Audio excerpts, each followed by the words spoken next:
All right, guys, welcome back to the Establish the Pass podcast presented by Clutch Points. I'm your host, Blake Lovell. With me, as always, my co-host, Dillon Reagan. Dillon, in the fine studio there.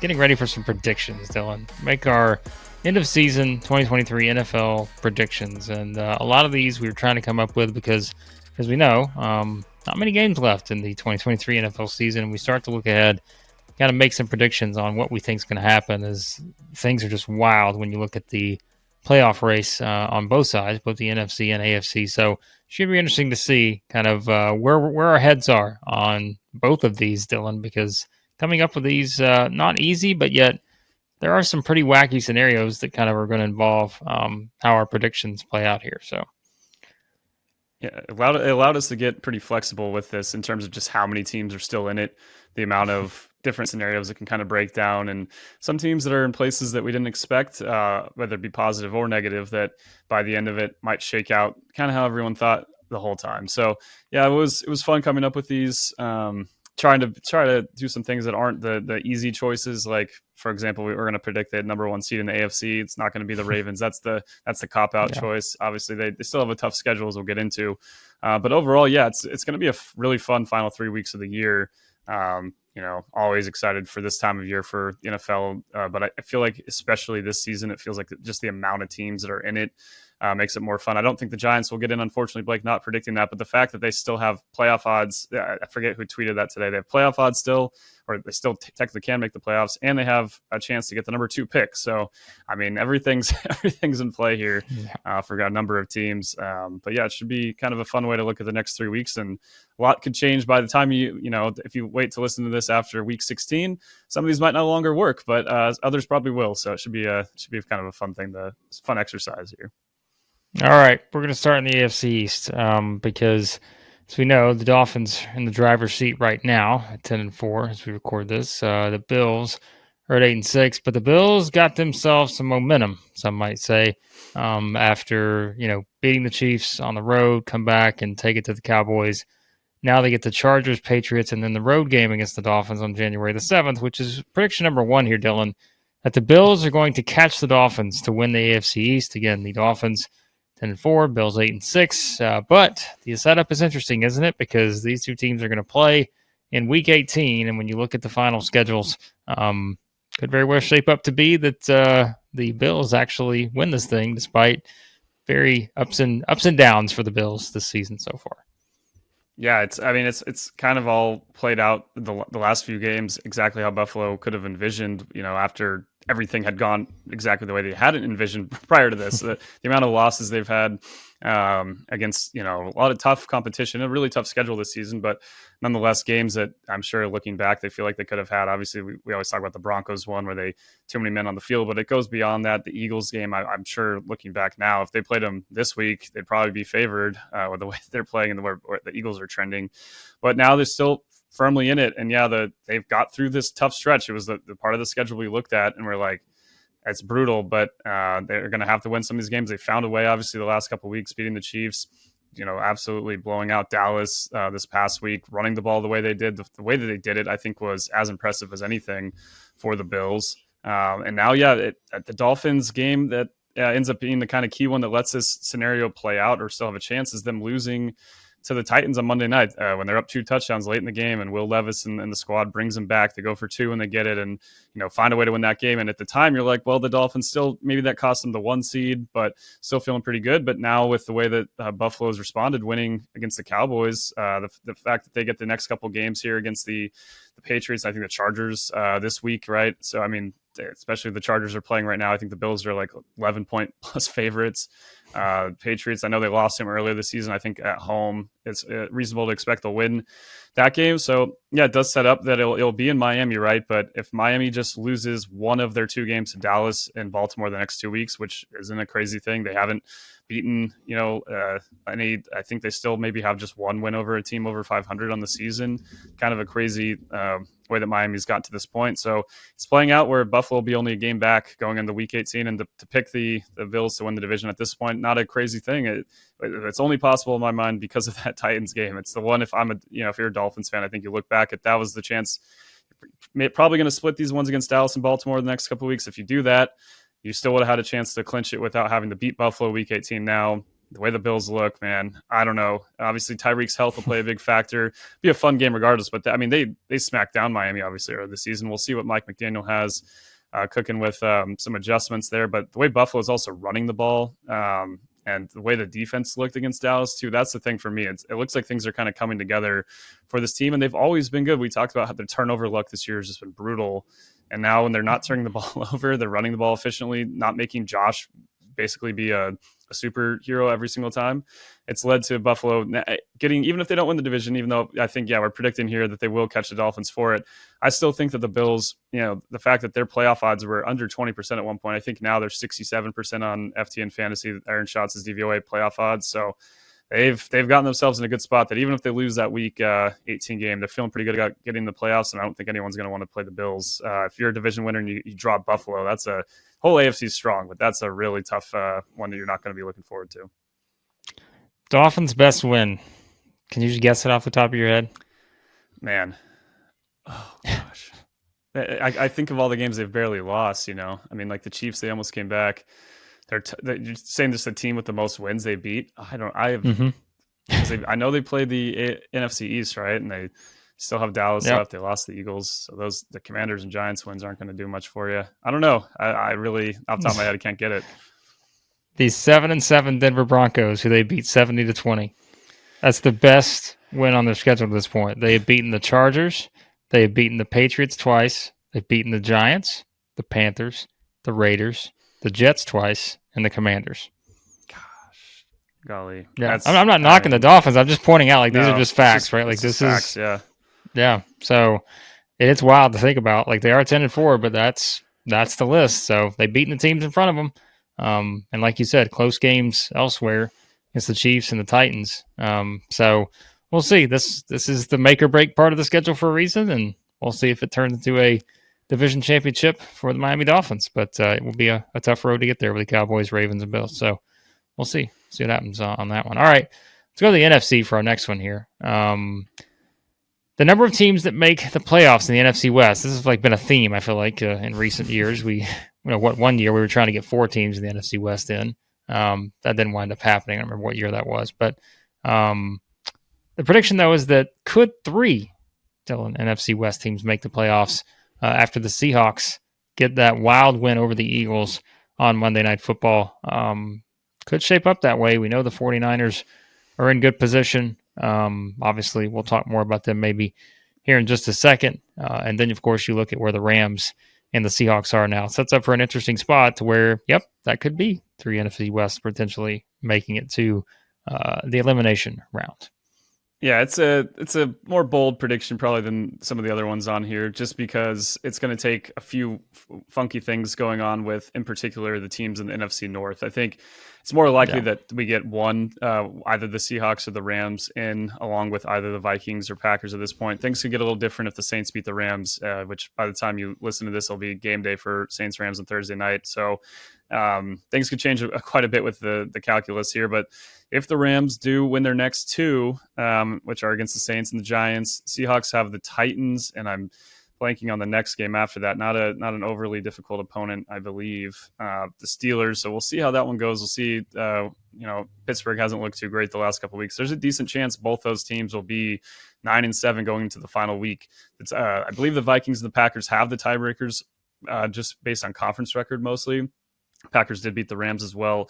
But the thing that, the way the Packers have looked the last few weeks, and then that last loss to Tampa, we'll see how they do against Carolina this week. Expect them to be decent favorites on the road, but Carolina just won a game, got nothing to lose here, trying to play for some pride.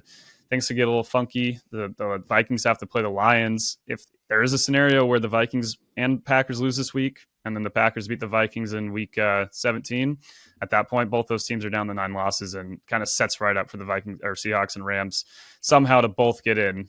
Kind of opposite lenses for the Rams and Seahawks, because LA was 3-6 before winning 4 of the last 5. The Seahawks had lost 4 in a row before winning against the Eagles in that crazy game. So kind of going in completely different directions. I still think it's more likely that only one of them gets in, but we'll go with a little more bold one that both of them do.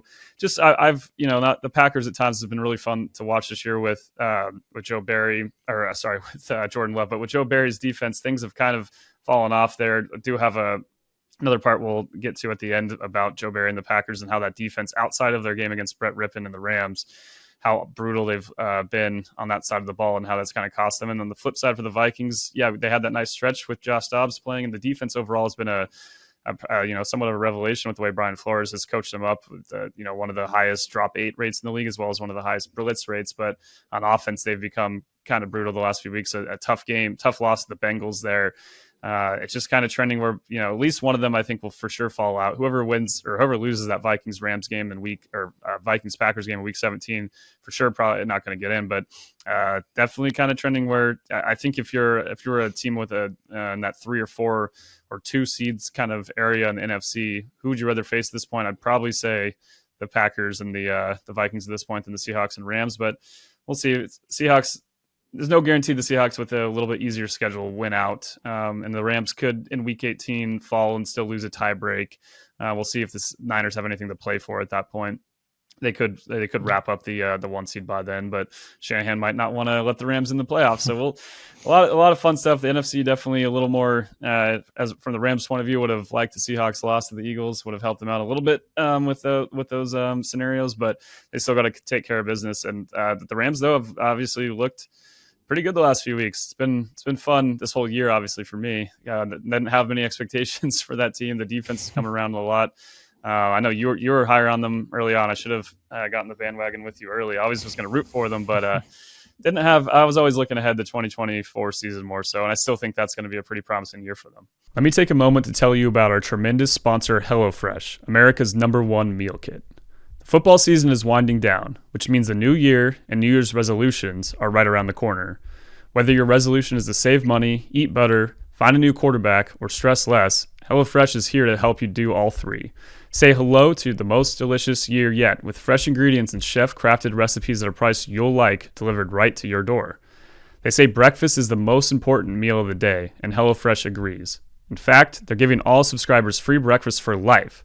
That means you'll enjoy a totally free breakfast item with every single HelloFresh delivery. Now that's worth waking up early for. In my latest box, I received the sweet and spicy avocado toast with feta. Not only was it delicious, but it took less than 10 minutes to prepare. It was the perfect breakfast before a full day of tailgating. Go to HelloFresh.com/establishfree and use code establishfree for free breakfast for life. 1 breakfast item per box while subscription is active. That's free breakfast for life at HelloFresh.com/establishfree with code establishfree.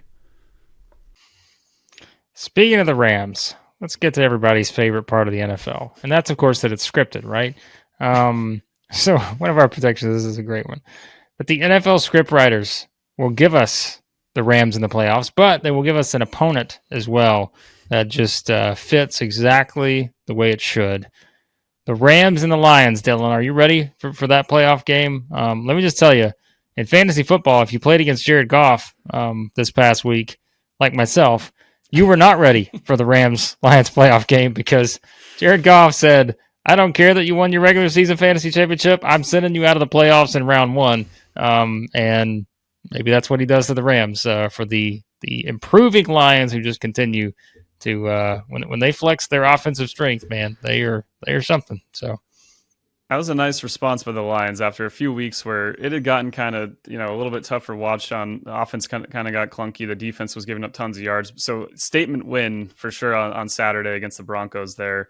A lot of fun watching that team. But yeah, I mean, in terms of, you talk about what the NFL would love for ratings and just, it's not like, these are historically 2 teams that draw like the crazy, they don't have like maybe the fan base of the Packers and some of these teams that automatically, no matter how good they are going to draw crazy ratings. But for Stafford, 2 years after winning the Super Bowl, 2 years after the trade, to go back to Detroit, it would be their first home playoff game, since sometime in the early 90s, I believe. I know they, with Stafford, I think they only ever made the playoffs on the road. I don't think they won the NFC North there. So it's talk about the storylines for that, and 2 teams that could be, if the Lions close out the season the way they looked against Denver, if the Rams keep playing well, I think they're the second highest scoring team in the league over the last 5 weeks behind the Niners. I mean, that could be quite the clash, quite the mixed emotions for Lions fans. Obviously, we'll be very much rooting for their Lions, but to have Stafford potentially be the one that derails this season, we'll see. good chance that if the Rams get in, they're playing the winner of the NFC East. But man, it would be perfect if it was. I think that if the script writers have any say in it, that's why. Yeah, that's why we're predicting a Rams Lions game, trying to speak it into existence here. It'll be a lot of fun. Even as the Rams turn, anyway it goes. Lions are such a fun story. It'll just be a great time and hopefully a classic game if it does happen. Yeah, leading with it is me titling it the Jared Goff game. You can tell I'm not bitter at all by the fantasy playoff X instead of leading with Matthew Stafford. Revenge for him Jared too. Goff on the mind. So revenge yeah, for Goff. it's Goff's that would be storylines. yes. So plenty of storylines. So if you want interesting drama and storylines, Rams, Lions, NFL, make it happen, like you do everything else, right? So all right, let's see who the NFL is going to decide to win the AFC South, because this is part of our next prediction. And so it's an interesting setup. Again, as we record this, the Jags, Colts, Texans, all sitting there at 8-6. But the rest of the way, now things get interesting because you've got a head-to-head matchup between the two of these teams. You've got the Jags, who've lost 3 in a row and trying to figure things out. My part of this prediction, Dylan, I told you this before we started, but I'm going to go with the Jags win the AFC South. Maybe not a bold prediction, but I think when you look at kind of the remaining schedules, they've got 2 or 3 on the road. They got the Bucks and the Titans on the road. Titans don't have anything to play for, although they could be playing to keep the Jags, out of there, maybe, depending on how that games go or where things are at that point. And then I think, they get the Panthers at home, so that's, I would be hard pressed to see them losing that game. So AFC South finale here in these final 3 games are going to be very fascinating, because we always say this is the weirdest division in the NFL and weird things happen. So what's going to happen here between the Jags, Colts, and the Texans? It's just, this whole division's going to be so fun for so long. We've talked about that on this podcast, but our division that we've loved for a long time now suddenly becoming possibly a premier one. With think about what the Colts offense looked like with Anthony Richardson early in the year. I think Shane Steichen's done a great job. Maybe dark horse coach of the year kind of candidate there. Obviously, not even the Titans aren't one of the teams at the top, but Will Levis and that team has fought and looked good at times. But I mean, for the Jags, we kind of assumed before the year and at times that even this season that they were going to be just kind of run away with this division. It wasn't so much are they going to win the division; it was more so what seed are they going to get? Are they going to be even a 2 or 3 or even a 1 seed possibly? And then they've kind of fallen back to earth with some tough games and kind of been a rocky season overall in terms of, I guess, consistency for the Jags. Would be a little more fun if Stroud was still, had played last week. Hopefully, we'll see if he's able to bounce back from his concussion in time to play in Week 16. That's if he'd been fully healthy the last couple of games before this, maybe this is a different conversation about them kind of starting to pull away almost. But all 3 teams here, I think, have a shot. I put that I'm at this point might just go with the Colts. They just keep winning games. They've gotten better on defense. They don't have the toughest of schedules outside of that Week 18 game. That might be the one that gets them against the Texans, but they play the Falcons in Week 16 and the Raiders. So, I mean, if they're able to find a couple more W's there, at the very least, probably looking at a playoff spot for Indianapolis, which isn't necessarily where we pegged them before the year, but it kind of could shake out that way. It could be a play-in game between them and the Texans in Week 18. But the Jags have, even though the schedule, like you said, isn't the toughest, I find them slipping up one time, and I just think the Colts have a chance to run the table. Maybe they also slip up in Week 18 there, but for me, when I look at the Jags schedule, it's really this coming game and against the Bucs with the way that they've looked lately. Baker's been absolutely baking. Still a tight race, obviously, with the Saints. So some big results coming up. So things will change dramatically for our, it's 3 weeks left. We'll see how the next games go. But I'll go with the Colts, being a team that we didn't expect even to make the playoffs, suddenly winning this division. I still think the Jags will, if they don't win the division, I see a 10-7 finish, and I think that's going to be just enough for them to get in. But yeah, kind of crazy that we have 3 teams all with winning records in this division this late in the year. Not something we're used to talking about. No, not at all. But as usual, we know it's just going to be wild down the stretch with this division. So we'll see what happens. Who gets in the playoffs, who doesn't, from the AFC South. All right, staying in the AFC. You mentioned a minute ago. This is one where, the Ravens are sitting pretty, right? Like they are just, flying high, pun intended, I suppose. They are the team that's won 4 in a row. They're 11-3, seem to be in the driver's seat in terms of getting that number 1 seed. However, Dylan, bold prediction for the rest of the way in 2023 NFL season, The Chiefs are actually the team that winds up getting the number 1 seed, and Dylan, I will let you uh, build the scenario where that happens, which is not that unrealistic when you look at um, how things could unfold here in the final 3 games. I mean, the way the Chiefs have played lately, it might be a little concerning to make this prediction, but they do have the fairly easy schedule to close out. The toughest game for sure is going to be Cincinnati. So in week 17, could see that one going either way, but they get the Chargers and the Raiders otherwise. Feel pretty good about them winning both of those games. So there's a chance if they find a way against Cincinnati, which they're at home, and yes, Jake Browning's been a great story, and how the Bengals have responded the last few weeks has been impressive. So that's not going to be an easy one. But say they went out, all they really need is a couple. Well, they need a lot of help, but it's with the schedule, it's not insane. They need the Ravens to lose twice, and they need the Dolphins to lose once. And the Dolphins, as we mentioned earlier, facing the Bills in that Week 18 possible play-in game. They also have the Cowboys. They also have to play the Ravens. For this to happen, it's probably would take the Dolphins beating Baltimore and Baltimore losing to the Niners. I think that's the easiest scenario here for this to happen. But yeah, somehow the Chiefs would.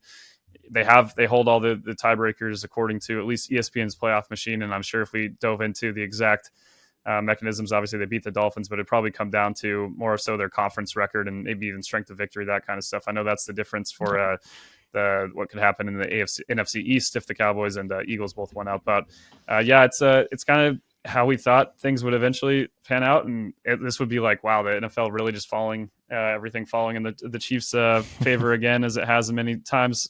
Obviously, Scripted. Mahomes has never played. Yeah, Mahomes has still never played a road playoff game.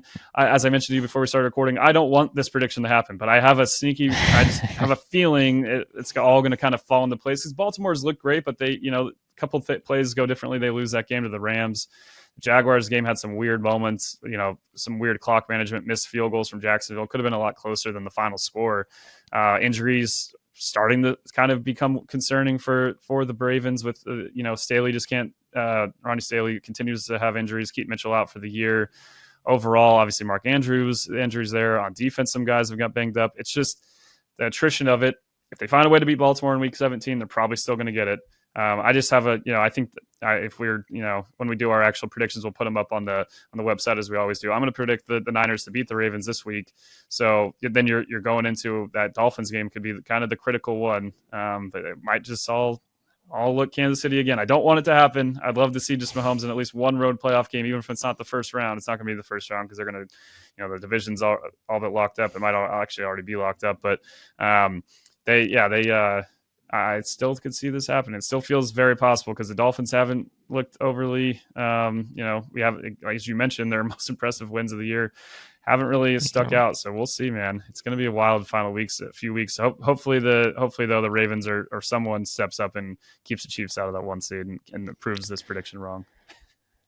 Well, speaking of things people don't want to see happen, Cowboys fans really just they don't want to see, this team really struggled down the stretch. Obviously did not play well against the Bills, after really just racking up, a lot of dominant wins before that. But yet go on the road, play the Bills. It did not turn out well for the Cowboys.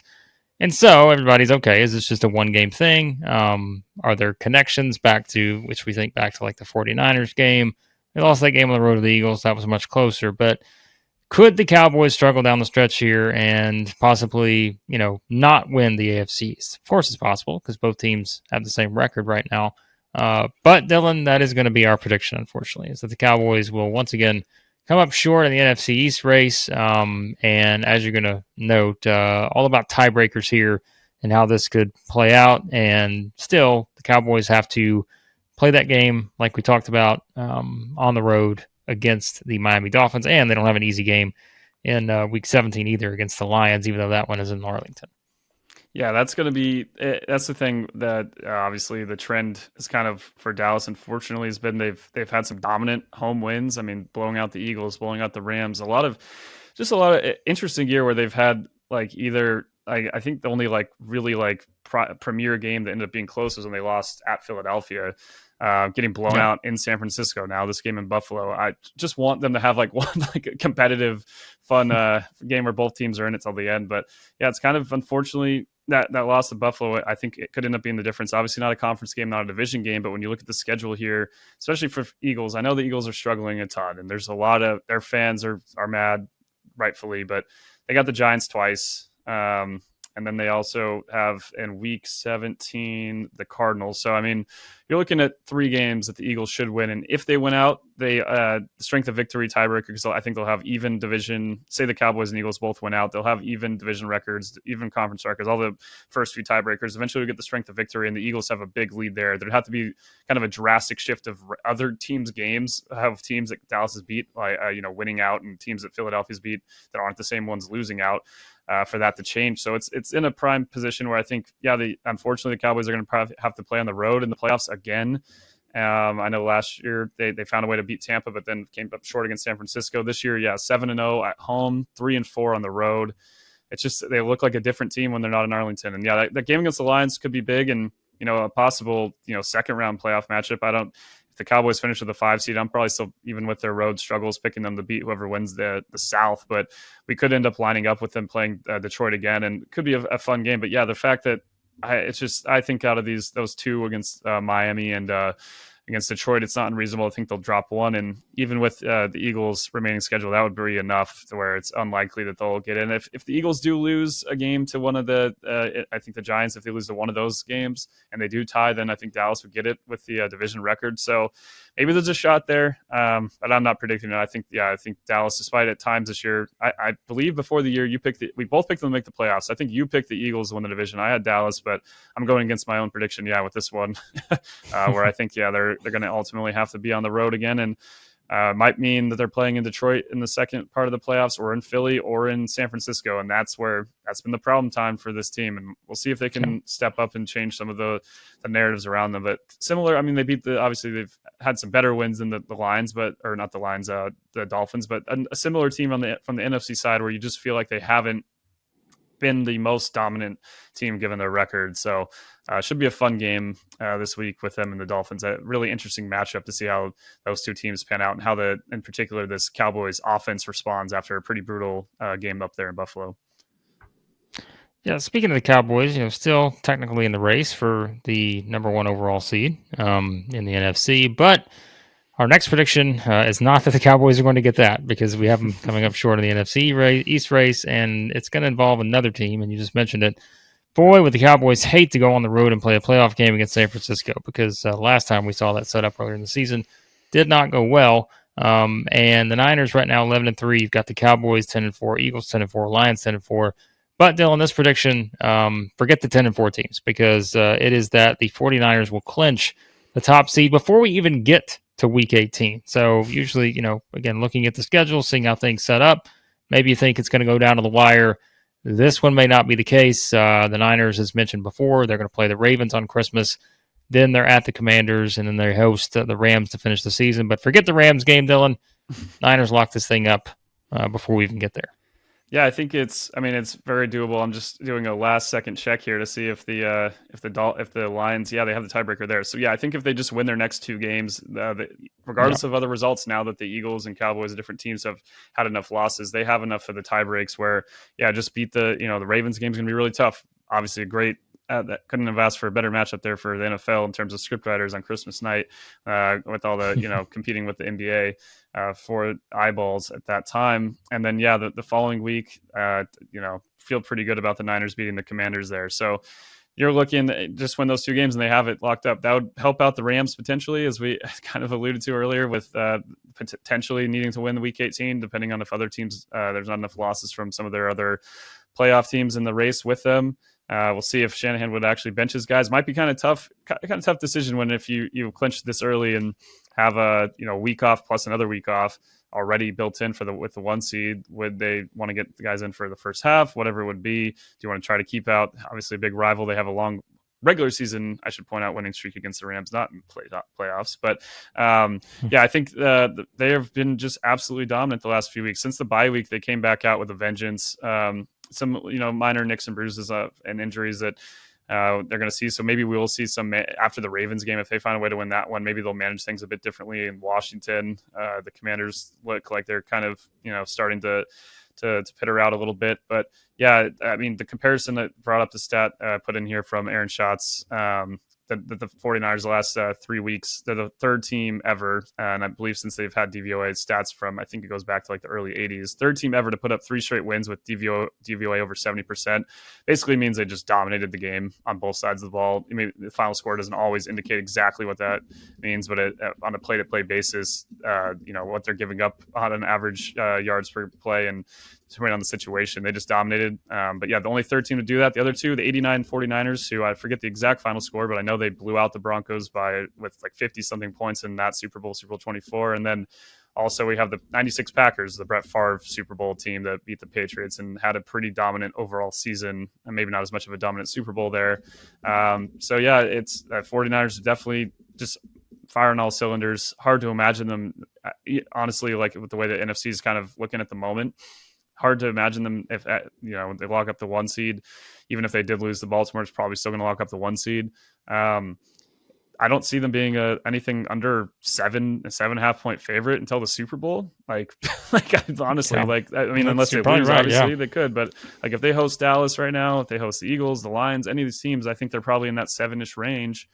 They just look like an absolute machine, as we know. It's they've been knocking on the door so many times the last few years. Obviously made a Super Bowl a few years ago, but it feels like everything's kind of coming together for them. Brock Purdy's look great again. It's just a combination of, I know that's a huge conversation every week. Brock Purdy stuff kind of becomes a little bit, people just have very stark opinions both ways. I think it's probably a two truths here in terms of, yes, he's maybe better than some people want to give him credit for, but also, yeah, Kyle Shanahan's a wizard, man, and he's developed and drafted some great players, and put a great team, and John Lynch and that whole organization has put a great team around him. So I would have a hard time picking anyone but the Niners to get to the Super Bowl from the NFC, outside of some crazy injury luck, which we know they've had. But yeah, I don't think this is definitely not our boldest prediction to say that they're going to clinch the number 1 seed in the NFC prior to Week 18, which could help my Rams. Yes, they could. So we'll see if this prediction unfolds like we think it could. All right, well, we'll finish with this one. Talked about the Packers earlier, and well, as we mentioned, the Packers felt like there was a lot of momentum there for a little bit. They'd won 3 in a row, 4 or 5. Now lost the back-to-back games to the Giants and the Bucks. Yep. Don't have the toughest schedule to finish the season, so still in play there at the Panthers, at the Vikings, home against the Bears. But Dylan, we're going to predict the Packers are going to miss the playoffs. But not just that. Might be someone exiting the coaching staff if they were to miss the playoffs, given how things are unfolding. Yeah, Packer fans have been calling for this for a minute, and Matt LaFleur even addressed it after their recent loss to Tampa, right, and took some responsibility for some of the soft coverages. But just one stat again, Aaron Schatz helping us out here with a lot of this information. He tweeted out the Packers' pass defense DVOA throughout the season. The 1 week. Week 9 again that I referenced against the Rams, negative 53.5, which kind of on defense it goes the opposite direction than the positive. So that's a fantastic performance by them. But weeks 1 through 8 and 10 through 15, they finished they were 27th in the league and 29th, towards the bottom of the league overall at the moment. I think in the mid 20s. That one Rams game kind of propping up their overall DVOA pass defense number. But it's just been brutal to watch that unit. The Packers have invested so much into the defense, but Joe Barry, the Packer fans that I follow and the writers, the frustration was there prior to now. This is built up to the point where now most of the fan base is kind of on board. This not a bold prediction to say this is going to happen after the season. I think Matt LaFleur doing okay by him to not he's not going to just call him out right now, with 3 weeks left, firing him. I'm not sure what that's going to make a difference of how this is going to look. It's kind of the whole scheme they put in. Joe Barry was with the Rams for a long time under Brandon Staley, notably. Brandon Staley's defense when he went to with the Chargers obviously did not look quite as good as that 2020 Rams team. Same thing with the same system here. You have to have the right guys to be able to kind of play this, and at times still, can't just sit back. Teams are going to adjust too much to the too high, and the amount of soft coverage they're giving on these third and shorts in particular that has led to a ton of frustration. I think it's like a 68% teams are converting on 3rd and 4 and less against the Packers. It's like just a ridiculous figure. It reflects overall, not just the personnel. Yeah, Jerry Alexander, that whole situation's kind of been odd with him being inactive and is he like full for sure hurt and all that stuff. But just overall with this team, it's a scheme thing, and it's definitely an issue that I think they'll address. We're seeing a lot of teams that have already kind of flipped, taking some of those things that the league has done to prevent big plays, and preventing explosives has become a really important thing. But the Packers are not doing that while also giving up the short medium stuff. And it's I don't think for us to say that they're going to miss the playoffs is that crazy. Yeah, they don't have the hardest schedule, but if they lose just one game, they're pretty much out of it. They do have, again, a pretty good tiebreaker. So if they win out, likely they'll find a way in. But I think even if whether it's against the Panthers, it still could be. I'm not guaranteeing they're going to win that game. Unfortunately, the way that they've looked, the Vikings game is going to be obviously a pivotal one. And then week 18, they got the Bears, and the Bears I think they'll still be fighting that coaching staff, Justin Fields, a lot of questions there, and we'll maybe have some more offseason predictions about the Bears and what they're going to be doing soon.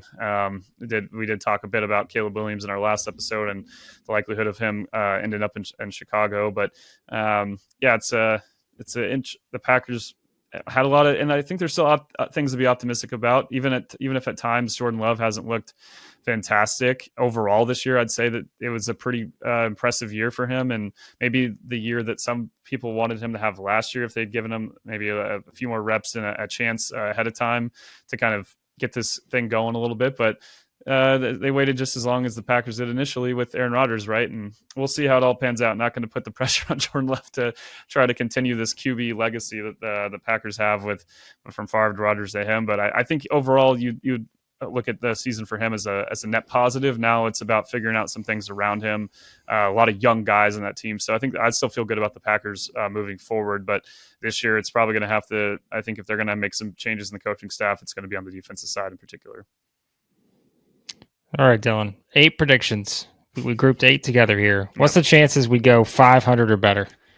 I think decent, I think decent. I think the NFC West one with the script writer Rams-Lions, like if we get one of those right, we have a decent chance of getting the other one right.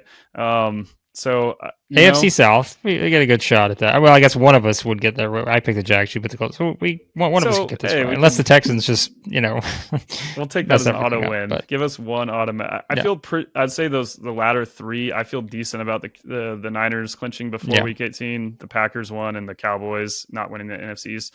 I think we're going to hit 500, and then we just got to get one of those ones of the top 5. So we'll see how that goes.